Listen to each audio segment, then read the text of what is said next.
एक कम्युनिस्ट संगठक, उनके जो बुनियादी पहलू है, बुनियादी उनके अंदर की जो गुण है, तो उसके बारे में हमने सुना। जिस दौर में पवन जी ने और अन्य तमाम साथियों ने बिहार में CPIML को खड़ा किया, भाकपा माले का निर्माण हुआ, यात्रा शुरू हुई, तो वो दौर हम सब लोग समझ रहे हैं कि बहुत कठिन दौर था। बहुत कठिन दौर में लेकिन एक बहुत बड़ा लक्ष्य लेकर के पार्टी की शुरुआत हुई। नक्सलवादी का जो किसान विद्रोह था वो आम किसान आंदोलन नहीं था, आम किसान विद्रोह नहीं था। इस देश में आज़ादी से पहले, आज़ादी के बाद जमीन के लिए बहुत बड़ी बड़ी लड़ाइयाँ हुई, जमीन पर गरीबों का अधिकार। लेकिन नक्सलवादी ने जिस बात को स्थापित किया था कि अमीरों के राज में जमीन पर गरीब को पूरा हक नहीं मिल सकता, जमीन पर गरीब के पूरा हक के लिए राज भी गरीब का होना जरूरी है। राज समाज उस पर गरीब इस देश में हावी हो, तभी जाकर के हमें जमीन पर और जीवन के अन्य तमाम मामलों में पूरा अधिकार मिल सकता है।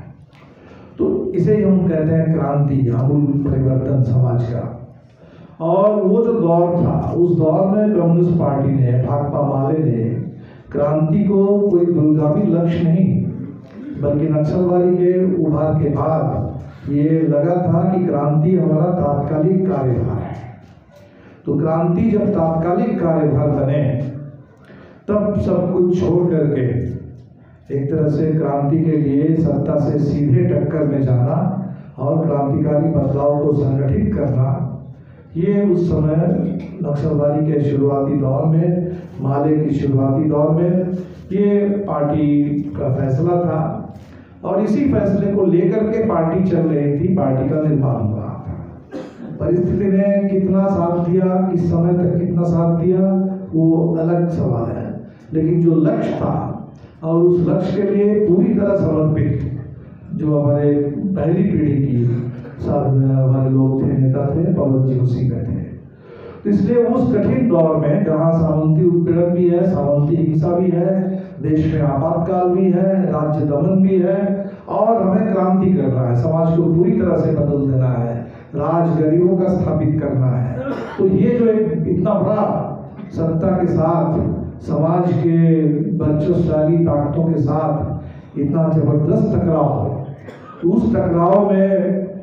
कायम रहने के लिए, खड़े रहने के लिए, दूसरे लोगों को गोलबंद करने के लिए बहुत जबरदस्त वैचारिक साहस की जरूरत होती है, बहुत जबरदस्त एक वैचारिक प्रतिबद्धता की जरूरत होती है। और उसी प्रतिबद्धता और साहस के साथ पवन जी ने अपनी यात्रा शुरू की। बिहार में 74 का आंदोलन था। 74 के आंदोलन शहरों में था, नौजवानों का था। पवन जी एक हिसाब से उसी पढ़े लिखे नौजवान, विश्वविद्यालय, उसी पृष्ठभूमि से आए, लेकिन वो उस छात्र आंदोलन में नहीं थे। वो गांव के गरीबों को जगाने के लिए सामंतवाद विरोधी जुझारू गरीबों के संघर्ष उसमें थे, और पूरी पार्टी भी उसी में थी। लेकिन आपातकाल जब खत्म होता है तो पूरी पार्टी में जरूर हम लोगों के सामने ये सवाल खड़ा होता है कि इतना जबरदस्त गांव में बुनियादी जनता का इतना बड़ा उभार, लेकिन शहर के नौजवानों के उभार से हम लोग अलग रहे। तो अगर इन दोनों को जोड़ा जाता, अगर ये शहर का आंदोलन, नौजवानों का आंदोलन, भ्रष्टाचार विरोधी इतना बड़ा युवा उभार और सामंतवाद विरोधी गरीबों के इस पूरे उभार, अगर इसमें कोई समन्वय कायम होता तो बात कुछ और बन सकती थी। आपातकाल के बाद जो चुनाव हुआ, और जिस चुनाव में इंदिरा तानाशाही कम से कम उत्तर भारत में, दक्षिण भारत में तो नहीं, लेकिन उत्तर भारत में उसका लगभग सफाया हो गया, तो इसमें हमारे सामने ये सवाल भी खड़ा किया कि अभी भी चुनाव बहिष्कार करने से शायद हमारे लिए ज्यादा जरूरी है कि चुनाव के माध्यम से भी हम कैसे गरीबों की दावेदारी को आगे बढ़ा सके, क्योंकि गरीब को तो वोट डालने का अधिकार तक नहीं था। तो यहाँ से हम लोगों में एक बदलाव आता है कि एक जो जन संगठन, जन आंदोलन, चुनाव, जिससे हम लोग अलग थे इतने दिनों तक और एक तरह से सत्ता से सीधा टक्कर ले रहे थे, तो उस पूरे दूरगामी लक्ष्य को रखते हुए, उस पूरी वैचारिक प्रतिबद्धता को, उस साहस को बरकरार रखते हुए, उस पूरे दौर की पूरी ऊर्जा, उपलब्धि, उस सबको समेटते हुए कैसे एक व्यापक आंदोलन, एक व्यापक सामाजिक, राजनीतिक, एक पूरा ताना बाना आंदोलनों का, संगठनों का, उसको खड़ा किया जाए। पार्टी इस दिशा में आगे बढ़ी और इसी दिशा में इंडियन पीपुल्स फ्रंट का निर्माण हुआ। और जो आप देखेंगे कि ये जो दौर था, तो एक शुरुआती दौर के बाद एक पार्टी को बड़े दायरे में स्थापित करना, और जो काम हम नहीं करते थे इससे पहले, वो किसानों के रोजमर्रे की लड़ाई, गरीबों के रोजमर्रे की लड़ाई, आम लोगों के रोजमर्रे के संघर्ष, उसके लिए जो संगठन खड़ा करना और उन संगठनों के अंदर पार्टी का निर्माण करना। तो इस पूरे नए दौर में पार्टी ने दिशा तो ली शुद्धिकरण आंदोलन के बाद, लेकिन इस दिशा को अमली जमा पहनाना, उसके लिए जितने बड़े पैमाने पर पूरे एक व्यवहार में उतरना, उसका नेतृत्व करना और उसके ऊपर से एक तरीके से उस अनुभव के आधार पर पार्टी को पूरे बिहार भर में फैलाना, तो ये एक अलग काम था, एक अलग दौर था। और इस अलग दौर में पार्टी के वो, चाहे हमारे रामचंद्र शर्मा जी हो, रामनरेश राम जी हो, पवन जी हो, एक से एक उस दौर में बिहार के नेताओं ने पार्टी को स्थापित किया बिहार के दूर दराज के गांव तक, और पूरे बिहार में एक उभरती हुई कम्युनिस्ट पार्टी के रूप में भाकपा माले और इंडियन पीपुल्स फ्रंट। कठिन दौर था, क्योंकि वो दौर आप देख लीजिए कि इस देश में दुनिया के पैमाने पर सोवियत यूनियन खत्म होती है, सोवियत यूनियन खत्म होने के साथ साथ हल्ला शुरू होता है कि मार्क्सवाद खत्म, समाजवाद की जरूरत खत्म, लाल झंडा खत्म, कम्युनिस्ट पार्टी का कोई मतलब नहीं रह गया। ये एक अंतर्राष्ट्रीय माहौल बनाया जाता है और जो कमजोर विचार के लोग हैं, जिनकी वैचारिक मजबूती उतनी नहीं है, तो कुछ कमजोर लोग धीरे धीरे उसमें फिसलने लगते हैं। इसी दौर में हिंदुस्तान में ये आज का जो बीजेपी का राज है, बोलबाला है, तो वो राम मंदिर का आंदोलन उसी दौर में शुरू होता है। उसी दौर में एक तरह से नई आर्थिक औद्योगिक नीति, जो निजीकरण, उदारीकरण, भूमंडलीकरण, ये जिससे अदानी अंबानी, उस समय तो उतना नाम भी नहीं था, ये कंपनी राज, जिसकी आज हम देख रहे हैं कि स्थापना हो गई है देश में, और देश में खेती बाड़ी से लेकर के कल कारखाने और शिक्षा, स्वास्थ्य, बुनियादी परिसेवा, हर जगह इस पूरे कॉरपोरेट राज को हमारे ऊपर थोपा जा रहा है, इसकी भी शुरुआत हो रही थी। तो उस दौर में हम लोग जब आगे बढ़े, और वो चाहे 89 का लोकसभा का चुनाव हो, 90 का विधानसभा का चुनाव हो, तो हमने ये भी देखा कि गरीबों के वोट की कितनी बड़ी ताकत है। अगर गरीबों के जिस वोट को रोक के रखा गया था, जिसको दूसरे लोग कब्जा कर लेते थे, वो वोट अगर वाकई गरीब के हाथ में आए और उस वोट के साथ साथ उनका जो एक उनका मनोबल बढ़ता है, उनकी हैसियत में इजाफा होता है, तो वो दौर हमारा शुरू हुआ। और इसी दौर में पार्टी को फिर दूसरे तरह का एक धक्का भी लगा, मंडल कमीशन की रिपोर्ट आई और जनता दल की सरकार थी। सामाजिक न्याय के नाम पर एक जबरदस्त लोगों में एक बात गई कि सामाजिक न्याय, और कुछ लोगों ने उसको कह दिया कि सामाजिक क्रांति है। एक तरह से क्रांति हो गई है। तो जिस क्रांति के लिए हम चल पड़े थे, तो कुछ आरक्षण के जरिए मंडल कमीशन की रिपोर्ट लागू होने के साथ साथ, और एक पुराने ब्राह्मणवादी नेतृत्व की जगह पर सवर्णों के जो वर्चस्व था उसकी जगह पर कुछ मध्यम जातियों से, मध्यम वर्ग से,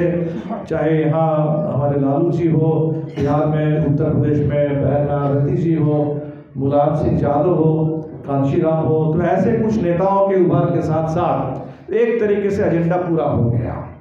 तो ये जो एक बात आई, और उसी दौर में हमने ये भी देखा कि हमारे साथ साथ जो विधायक जीते थे, तो 7 में से 4 विधायक IPF छोड़ करके चले गए।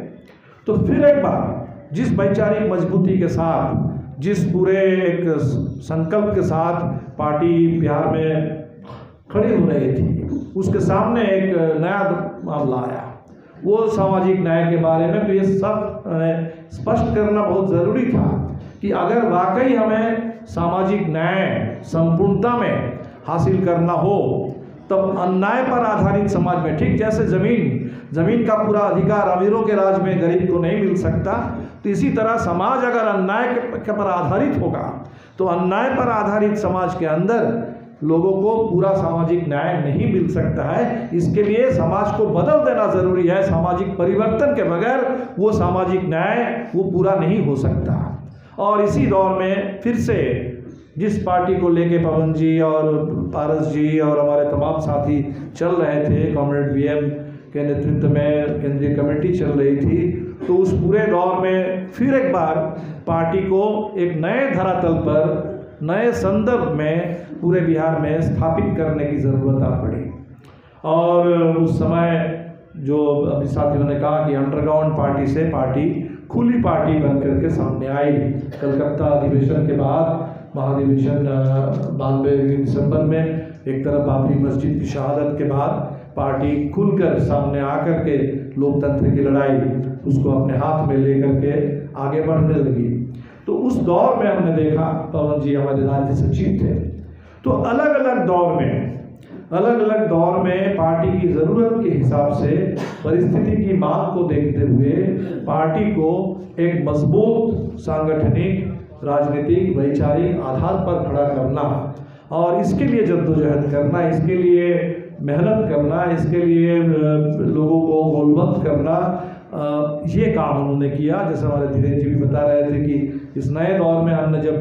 एक खेत मजदूरों के लिए अलग संगठन का निर्माण हुआ, किसान सभा से अलग, तो उसकी शुरुआत से पवन जी की काफ़ी दिलचस्पी थी और उसमें उन्होंने अगुवाई की। तो एक ये जो पूरा एक हमें लगता है कि पवन जी से हम लोगों को सीखना चाहिए। अलग अलग दौर में, अलग अलग संदर्भ, अलग अलग स्थिति, लेकिन उसमें एक जबरदस्त वैचारिक मजबूती के साथ, एकता के साथ, जहाँ हमारा जो क्रांति, जो दूरगामी लक्ष्य है, वो दूरगामी लक्ष्य और हमारा जो रोजमर्रे के तात्कालिक कार्यभार, इसके बीच में तालमेल, इसके बीच में समन्वय स्थापित करना बेहद ज़रूरी है। नहीं तो वो जो रोजमर्रे का कामकाज है वो कट जाता है, उसके सामने कोई बड़ा सपना नहीं रहता है, उसके सामने कोई बड़ा लक्ष्य नहीं रहता है, और कोई बड़ा सपना नहीं होगा, बड़ा लक्ष्य नहीं होगा हमारे सामने, तो वो हम रोजमर्रे के काम में इस तरह से खप जाएंगे, इस तरह से एक तरह से बच जाएंगे कि कोई तब उसमें कोई कम्युनिस्ट पार्टी का मतलब नहीं रह जाएगा। तब लगने लगेगा कि बस यही सब कुछ है, यही बस थोड़ी बहुत मजदूरी, थोड़ा बहुत महंगाई के खिलाफ लड़ना, कुछ जमीन के लिए थोड़ा लड़ना, कुछ इसके लिए उसके लिए लड़ना, यही सब कुछ है। तो कम्युनिस्ट घोषणा पत्र में जो कम्युनिस्टों के लिए दिशा निर्देश था कि वर्तमान की लड़ाई में भविष्य का प्रतिनिधित्व करना, दूरगामी लक्ष्य को तात्कालिक कार्यभारों के साथ हमेशा साथ लेके चलना, क्योंकि तात्कालिक कार्यभार के अंदर ही वो हम दूरगामी लक्ष्य की हिफाजत करते हैं, उसको धीरे धीरे उसी के अंदर वो दूरगामी लक्ष्य जो है वो नज़दीक आने लगता है, हम उसके करीब पहुंचने लगते हैं। तो हमें लगता है कि ये पवन जी इसी सिद्धांत के आधार पर एक कम्युनिस्ट पार्टी के नेता थे, और आज एक फिर नए दौर में हम लोग हैं, हम सब लोग इसको महसूस कर रहे हैं। आज का जो नया दौर है वो पुराने किसी भी दौर से एक हिसाब से ज़्यादा मुश्किल दौर है, ज़्यादा खतरनाक दौर है, जहाँ बहुत सारी चीज़ें जिसको हम मान के चलते थे कि देश में एक संविधान है, उस संविधान में भले गारंटी नहीं हुई है, लेकिन कम से कम उसने अपने लक्ष्य के बतौर इतना तो कह दिया था कि हिंदुस्तान को एक संप्रभु, एक समाजवादी, धर्मनिरपेक्ष, लोकतांत्रिक गणराज्य के रूप में उसने घोषणा कर दिया था। तो एक बड़ा लक्ष्य हमारे सामने, जिस बड़े लक्ष्य की हम बात कर रहे हैं, तो बड़ा लक्ष्य कम से कम संविधान ने एक कानूनी तौर पर, औपचारिक तौर पर हमारे उसके पूरे अपनी भूमिका में, प्रस्तावना में उसने घोषणा कर दी थी। इतना था उसमें, बिल्कुल प्रस्तावना में साफ लिखा हुआ था कि न्याय, और वो पूरा न्याय, सामाजिक न्याय, आर्थिक न्याय, राजनीतिक न्याय, बराबरी, उसके साथ साथ आज़ादी और भाईचारा। तो लिखने के लिए संविधान ने एक तरीके से एक संपूर्ण लक्ष्य को हमारे सामने रख दिया था, लेकिन वो हासिल कैसे होगा, ये है हमारे सामने संघर्ष का सवाल कि कैसे उस लक्ष्य पर हम पहुँचें। लेकिन आज एक ऐसा दौर आ गया है जहाँ लगभग संविधान को अगर खुल करके अभी भी बदल नहीं दिया गया, लेकिन उसको ख़त्म कर दिया जा रहा है कि उसका कोई मतलब नहीं है। वो संविधान की जगह पर अभी आप सीधे देख सकते हैं कि लगभग एक पुराने आधार पर एक सरकार हमारे देश में थोपने की कोशिश हो रही है। जो राज चल रहा है वहाँ प्रधानमंत्री कभी आज इस मंदिर का शिलान्यास कर रहा है, कल वहाँ जा रहा है, परसों वहाँ जा रहा है। एकदम बिल्कुल पुराने रीति रिवाज, एक मनुवाद पर आधारित एक समाज की ओर भारत को धकेला जा रहा है।